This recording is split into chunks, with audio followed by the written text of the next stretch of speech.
ଯେ ପାଣ୍ଡିଆନ ମହାଶୟ କହିଛନ୍ତି ଯେ ଯଦି 9 ତାରିଖ ଦିନ ମୁଖ୍ୟମନ୍ତ୍ରୀ ଶପଥ ଗ୍ରହଣ ନ କରନ୍ତି ତାହେଲେ ସିଏ ରାଜନୀତିରୁ ସନ୍ନ୍ୟାସ ନେବେ।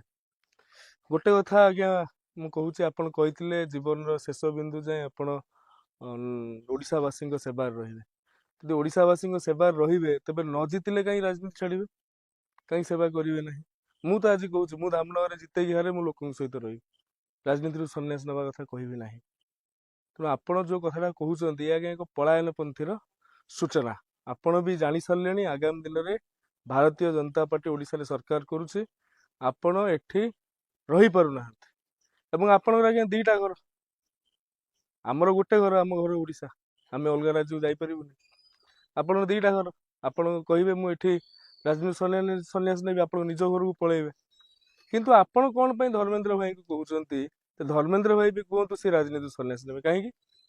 ସେ ଜଣେ ଜନସେବକ, ମୂଳରୁ ସିଏ ରାଜନୀତି ଆରମ୍ଭ କରୁଛନ୍ତି ଲୋକଙ୍କର ସେବା ପାଇଁ, ଲୋକଙ୍କର କଲ୍ୟାଣ ପାଇଁ।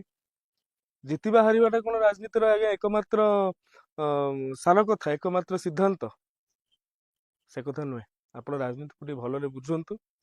ରାଜନୀତିରେ ନିର୍ବାଚନ ଗୋଟେ ପ୍ରକ୍ରିୟା, ନିର୍ବାଚନକୁ ନେଇକି ଆପଣ ଏତେ ଭାବପ୍ରବଣ ହୋଇ ପିଲାଳିଆମି ମନ୍ତବ୍ୟ ଦେବା ଇଏ ଆଜ୍ଞା ହାସ୍ୟାସ୍ପଦ ଅଟେ।